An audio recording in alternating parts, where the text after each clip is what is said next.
Yeah, I am indeed Director of Strategy and Futures at Milton Keynes Council, and I hope by the end of this you'll realise why I've got that slightly extended job title. But to start off with, I wasn't expecting the poll, but just to get things going, does anybody here, put your hands up for option A? Who knows when Milton Keynes was first designated as a new town? Ooh. And option B, and option C. Oh, well, I don't think everybody voted there, so I'm a little disappointed. So, but I do think people, there was a slight majority in favour of option A, which of course is the correct title. And what I'm going to do today is I'm just going to give you a little bit of history, because the future always has to start from a bit of the past. And just to help position Milton Keynes and understand why things might be happening now in a particular way. And going back to 1967, I mean, one of the things that it's just important to reflect on is, at the time, in 1967, it was a time of sort of great optimism. People had really ambitious ideas, all sorts of things going on. And Milton Keynes was conceived as people call it a utopian social project. There was a real feeling that there was an opportunity to do something very creative to help address the country's housing need. And this place was a big national project which people from all kinds of disciplines, some of the best sort of thinkers in their fields from around the world came to work in Milton Keynes. And you've got to say that over the course of 50 or so years, this has been quite a phenomenal achievement in national terms to create something like this from almost nothing.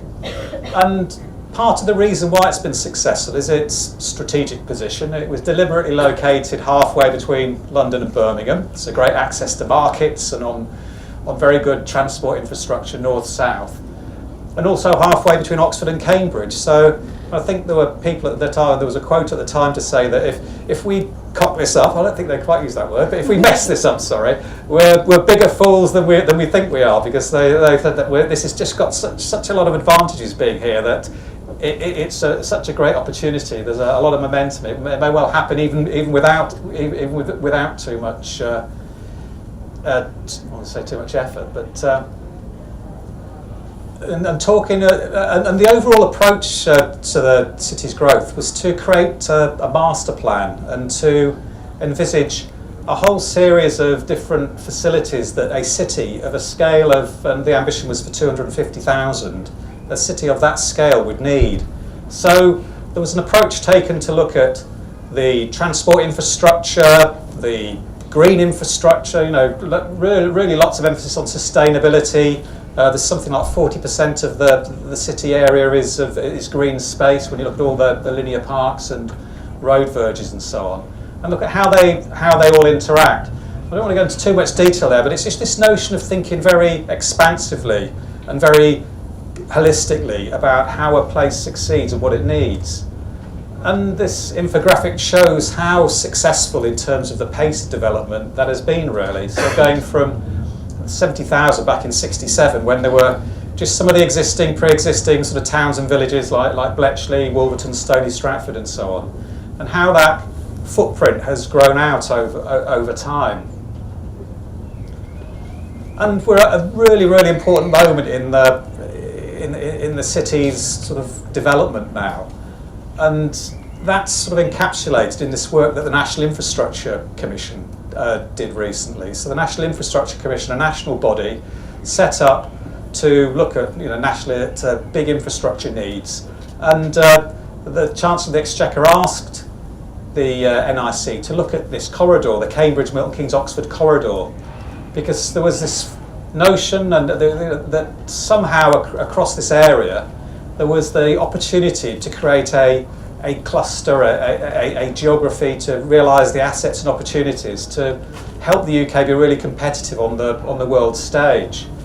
And the report that came out last year said that the thing that was most holding back growth in this area and its potential was actually the lack of housing, because the needs of industry and academia, public services and so on, for staff and skills and so on, for the particular kinds of industries and for the growing population in the area, that house prices were starting to become, to ramp up and become very unaffordable. So housing supply was dragging behind the needs of the area. And their analysis was that the area needs up to 1 million new homes. So that's something, I think, of the size of about Greater Glasgow, somehow in this territory. So, quite a big statement. And at the same time, we've been doing some thinking at the council, because you're going back to that notion of thinking very expansively about the long term.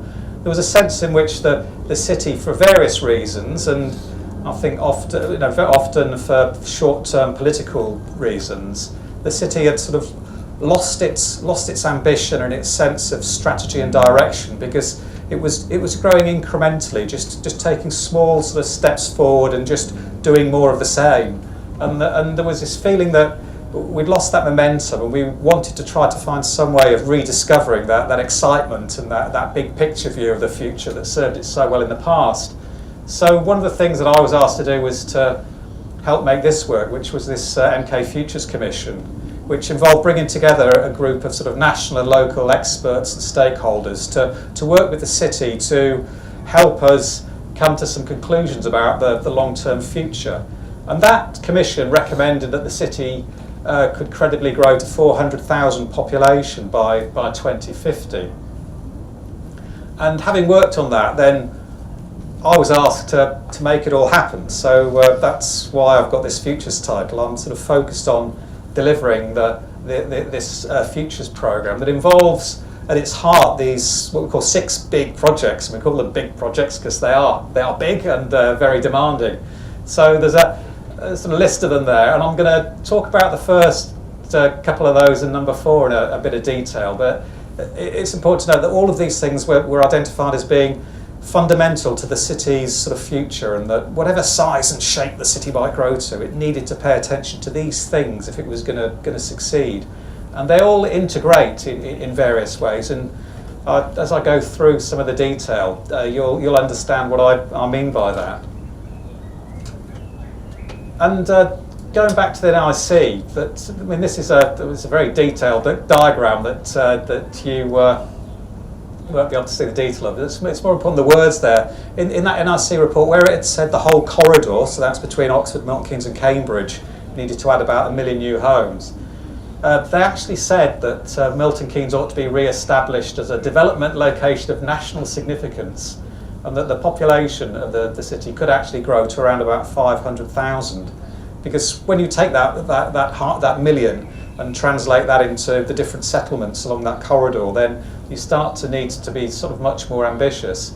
So that's the sort of territory that we're working in. I've been using this phrase metropolitan Milton Keynes, because just to give people some sense that this is very ambitious and it's about doing something different, and it winds a few people up, but that's part of the point. It's supposed to be thought-provoking and make people think what a place on this sort of scale might be, and what it might do, and what it needs to have to make it succeed. And one of the pieces of work that we've had done and that we're developing further is looking at the scale and location of growth. So if the city is going to almost double in size, how and where would you do that? So we've had various briefs out, and this is one of the little diagrams that has come back. I always have to add a caveat and say this isn't official council policy. This is just an imagining of how this might work. But broadly at its heart is this: there are only a limited number of ways in which the city can grow. One is that you can, what we call grow the grid, so that's intensify development within the existing city. Now there is space to do that, and actually we had some people on our Futures Commission that argued you could put all of the houses that the city needs actually in the existing city footprint, because you've got so much space really. We're so low density, this city's very greedy for space when it develops. But there are all kinds of reasons why that's impossible, including the fact that people have moved here and enjoy that space, and there's a lot of political investment in maintaining that quality of environment as people might see it. But nevertheless, there is some room, including around the city centre, for growing further, to put more homes in, and also to develop on places immediately adjoining the grid, so that it's just taking the grid and maybe just extending it a wee bit more. But the grid itself can't keep. I mean, some people think that. I remember once someone said, Milton Keynes will stop growing when it reaches the sea, as if you could just keep on growing the grid roads all the way out and roll it out over the countryside like lino. And there are just a few problems with that. One of which is that as you put more stuff on the edge, the traffic that starts to move into the centre just becomes impossible, and the whole place snarls up. It's probably the only place in the UK where you would get real gridlock. So, as part of looking at how things might go in the future, one of the most obvious things to do is to look at the east-west axis to the south of the city, because there's a government investment going into new rail infrastructure, so the new Cambridge, Milton Keynes, Oxford rail line. So why wouldn't you put development alongside and near that rail line, because you've got an easy commuter route, it helps with congestion and so on. And we also sort of looked at the notion of what we call new transit communities, because we thought, well, if we can find some way of creating better forms of transit, movement between these locations and the city, and make it rapid and efficient, then we can start opening up new development opportunities around the city that would be actually connected to and work with the city very well, but could be a little bit more distant. So those are the sort of three typologies that we work with. If anyone's got any other typologies that they think might work. I mean, some people have suggested vertical ought to be one of the answers, that we just ought to keep on going higher and higher. Then let me know. So that's one of the projects, which is looking at how and where we grow, and looking at how we relate to this east-west corridor, as the government calls it, and doing a lot of engagement with government around that. One of the other critical projects that you might have seen a lot of news about sort of recently is the project to create a new university in the city. So we've developed a partnership with Cranfield University, which is technically not in Milton Keynes, but is just over the motorway and is only a 15-minute sort of car journey. And we're working with them, and they're partnered with Aston University from Birmingham to work with us to create a new university. And we're providing a site, working with Milton Keynes Development Partnership, our development company. Excellent organisation, headed by some very skillful and talented people. And they have it's almost like the crown jewel in our property portfolio. Is a large site just to the south of Sainsbury's, down towards a railway station. So you can imagine what a great site that is for university. It's really close to the railway, new east-west rail connections. You've got great north-south connectivity, and access to Oxford and Cambridge and London.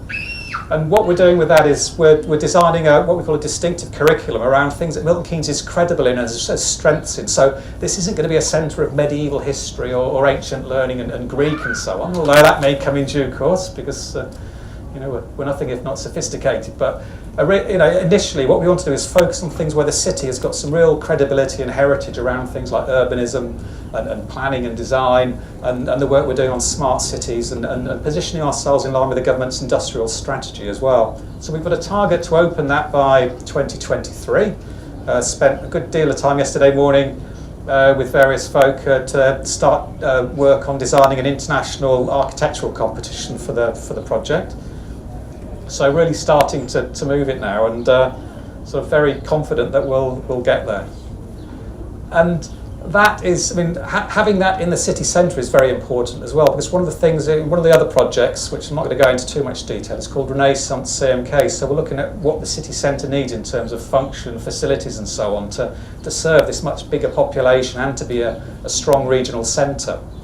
And you can imagine putting a university with loads of students in the city centre will start creating a market for a more independent offer, and help create a dynamism and movement and life in the city, which is lacking at the moment. But the main thing I wanted to focus on this afternoon is mobility. So how do people getting around the city? Because going back to that earlier map and so on, one of the things that made this place, has served this place very well, is its very good internal communications, i.e. the road system. It served it very well to date. So back in 1967, everyone knew the future of the world was individual personal use of the motor car and liberation and freedom and driving down the highway and all that kind of stuff. Running out of steam a bit with that as an idea. It'll serve us well for a while, but we need to look at new ways of getting about if we're to avoid to avoid that gridlock I mentioned. And this is the result of a lot of detailed work by a moderately expensive consultant, and that actually boiled down to this, which is that when you start looking at the future of mobility, there are a whole range of things emerging, and I'll go through some of these things. So we know the components of the future, but what we don't know is the pace at which they'll arrive, and the mix and so on. So we need to find ways of enabling the best facets of these things and helping it hang together as a coherent system. Albeit that we don't want to try and be too certain and deliberate about which ones to back.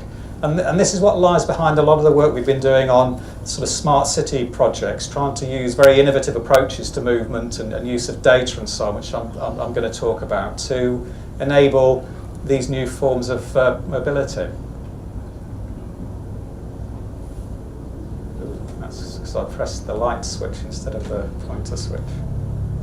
So, going back to that diagram, one of the things that top one you'll have seen is that cars are going to continue to be a feature of the world and the city for a good while yet, but they are going to move to electric. So, I mean, would anyone in the room today would you contemplate buying an electric car now? I mean, would you put hands up? Anyone who would contemplate that? All things being equal, if it was just as comfortable, just as speedy, just as shiny, and so I mean, there are things that, I mean, back in the day when we started doing this, back in 2010, I got a lot of flack for this, for going down here, because people were saying, oh, they'll never catch on, they can't go far enough, they're like milk floats and all that kind of stuff. And it was fairly risky, but one of the things that we managed to do was we got a whole load of investment into what's been described. There was a journal in San Francisco said that Milton Keynes has got the world's best sort of low electric charging infrastructure for cars, and described it as electric car heaven. So if you're an electric car, this is where you'd like to come and live. And what we've done over those years, and this has all been achieved with government grants. We've been very, very successful in getting grants to the government. They like working with us. It's partly because Milton Keynes is very easy to get stuff into the ground. We've got a very easy ownership structure of land and so on. So actually spending money and getting posts put into the ground is relatively easy. Try doing that in Westminster or somewhere in London and putting posts by pavement. Very complicated.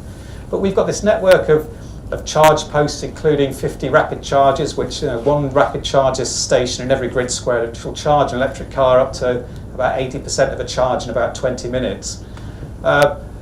We opened last year the Electric Vehicle Experience Centre in the city centre. You might have seen near Boots. So that's a showroom where we've got multiple manufacturers, your Volvos, your BMWs, your Peugeots, I mean, everybody, and they've got sort of neutral advisors who will tell you which of the very extensive range of electric cars is the best fit for your lifestyle. And we've actually got a fleet of cars that I had to sign a purchase order off on, which is an exciting time for our finance department. Well, why do you want a fleet of 20 cars?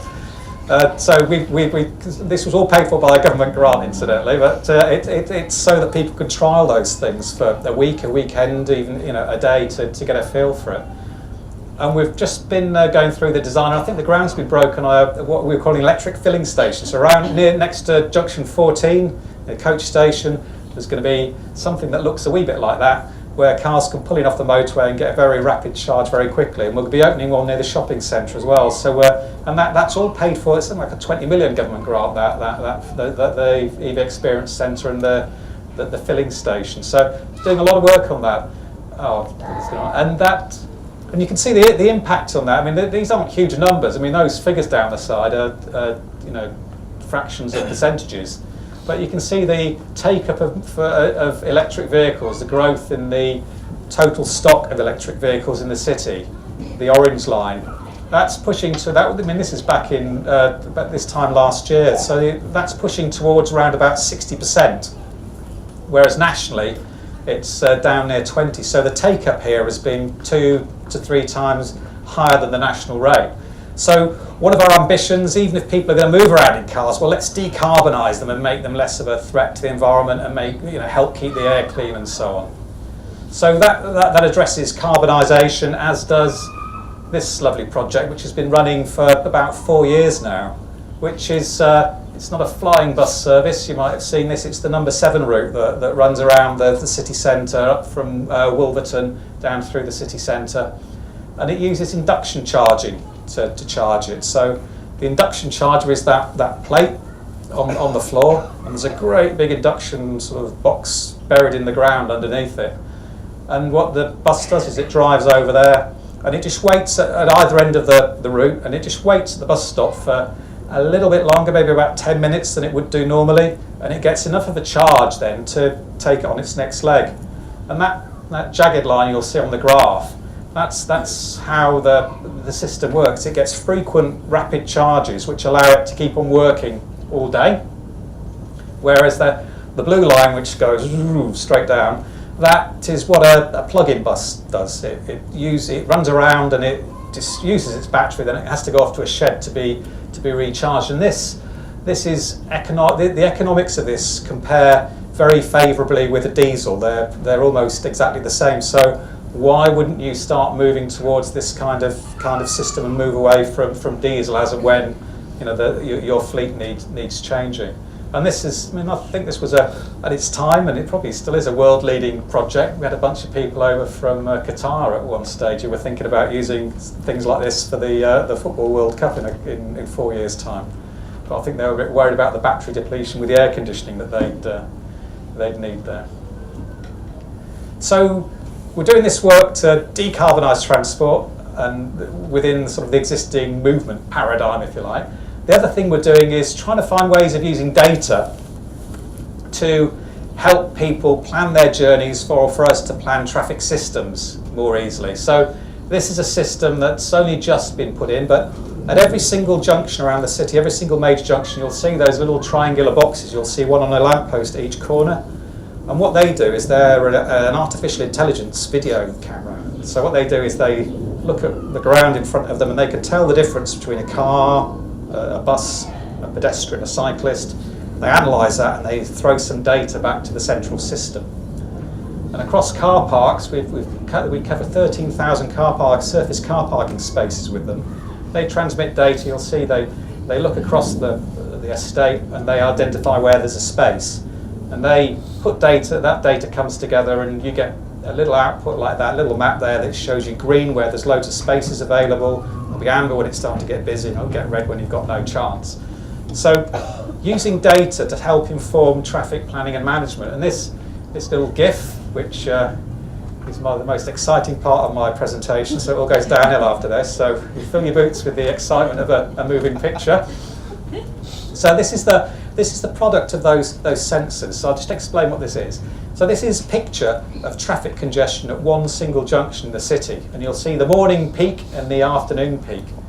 And what those sensors allow you to do is they pull on historic data and real-time data, and they do, through an algorithm, they calculate in advance just how congested it's going to be at that junction. And so this is a rolling picture across the day, but what you'll see is this is 14 hours beforehand. You're starting to get a very good picture of what congestion's like at the junction.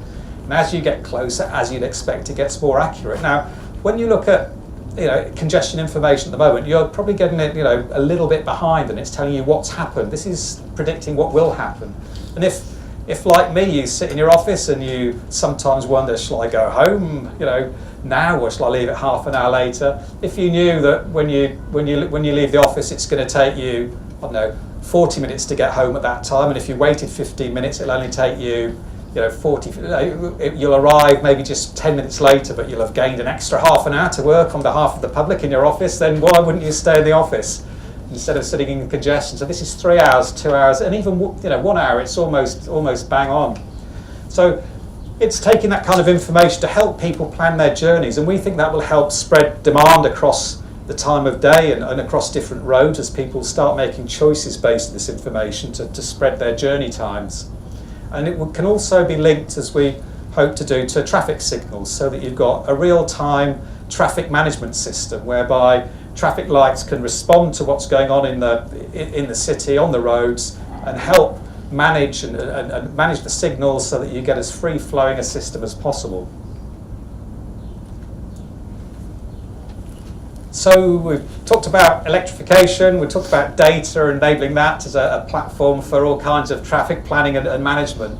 The other thing that you'll have seen quite a lot of information about in the media is maybe the stuff we're doing around sort of driverless cars and so on. So we've got a big programme with Jaguar Land Rover, Ford and Tata, and we ran some demonstration days back in March.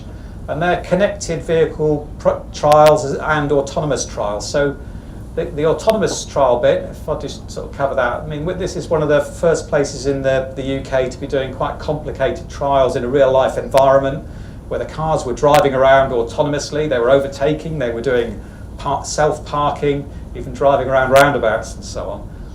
But the thing I found particularly interesting, you may not find as interesting, but hey, let's just bear with me, is the connected vehicles. So what the cars are able to do is they use their collision sensors, you know, the little things that beep when you think you're going to sort of bang into something, and to identify as they drive around the car parking areas to where there are spaces, because you'll get a gap.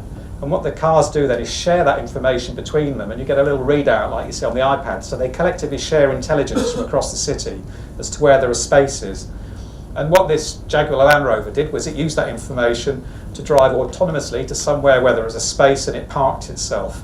So imagine a future where you can maybe, even if you did come in by car and it was an autonomous car, you could drop you off at the office and you just wave goodbye to it and off it goes and parks itself. And maybe it'll go and park itself somewhere, I don't know, in a stacking car park or somewhere way out, you know, a bit further away where you're not using expensive, you know, real estate, which city centre parking is. I mean, we devote so much room to car parking in the city. So, you know, some systems like this can potentially change the way in which we use space in the city. And this is what one of my sort of little rants that I often go off on at this stage is just reflecting on just how much we overprivilege cars in this place. I mean, it's necessary to have a car to get around, but that's because we've designed it around that. And if we can find ways of providing alternatives, then we can start to think very differently about how we use land and how we get about.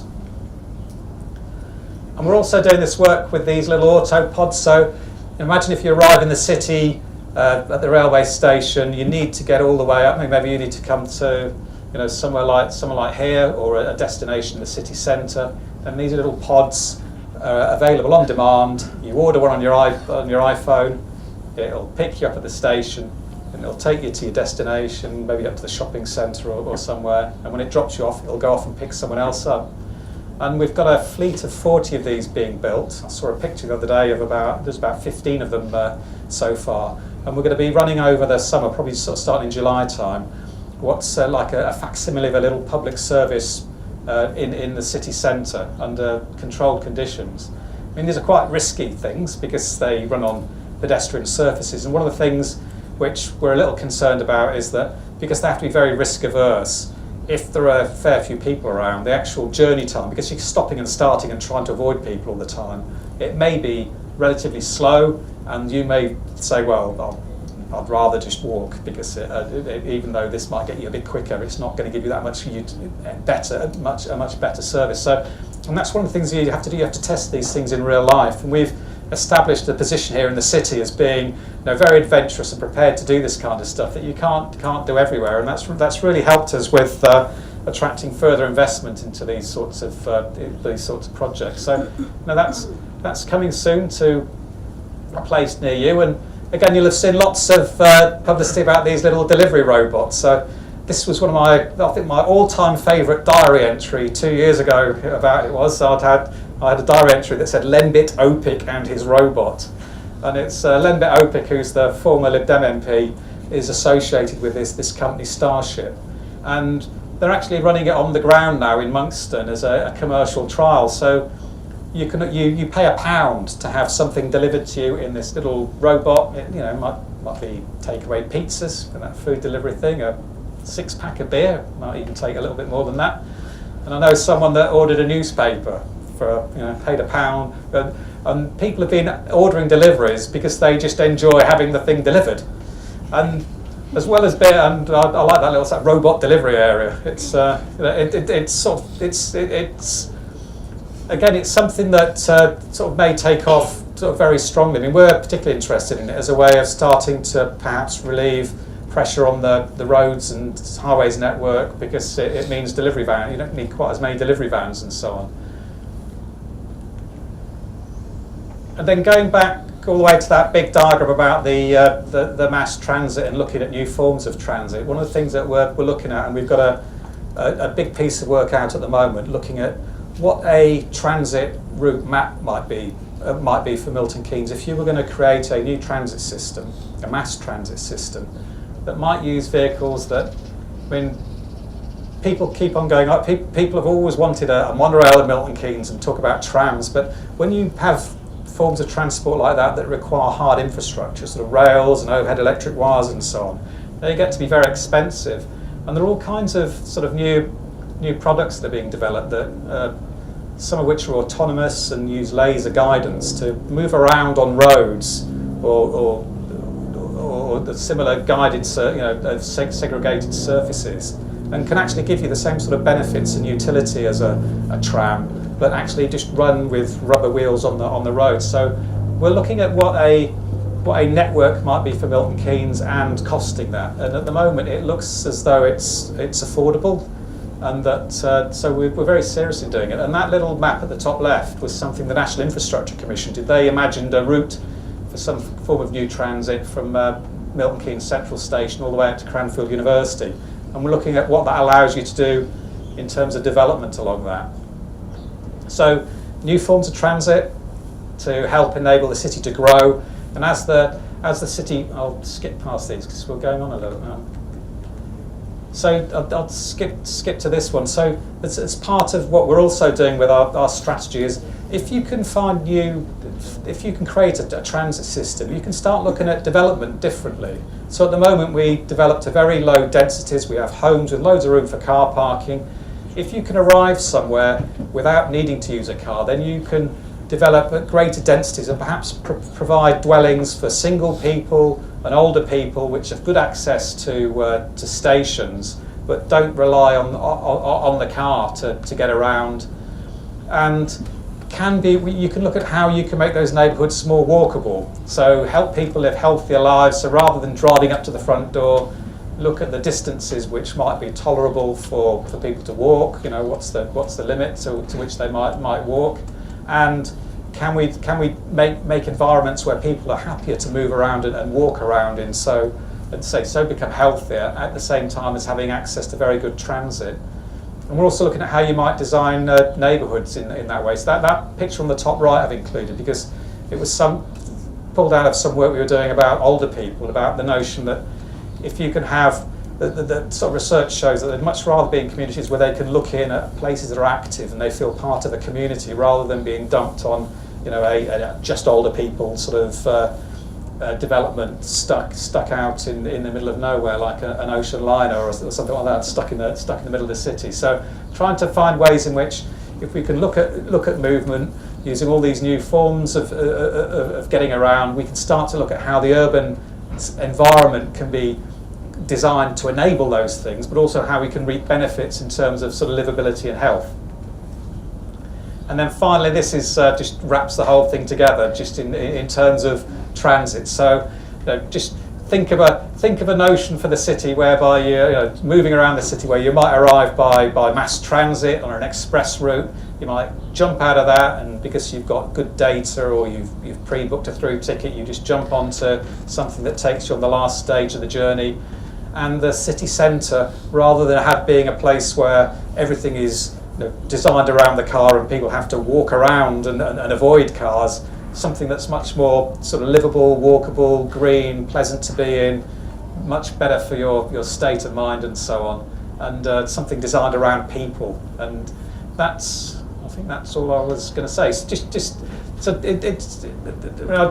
I hope you've got a little. I mean, I've tried not to get too detailed. I know it's been slightly long, but just to give you some sense that it is possible here, and we are doing, to think very expansively and long term, and to use the scale of that thinking, the ambition, to do things very differently and to do them at scale in ways that make impact, rather than just playing around with small things at the margin. And a lot of the very innovative work we're doing with mobility, it's all aimed to a bigger purpose. Much of it will be it's very risky. A lot of it will be like, I don't know, there'll be evolutionary cul-de-sacs. Some of them will work in particular ways, some of them won't. But nevertheless, as long as we keep understanding the ultimate goal and what we're trying to achieve and the principles of that, I think we can do something sort of very special here and continue to make this place a great place and somewhere very interesting and special to live. So thanks very much.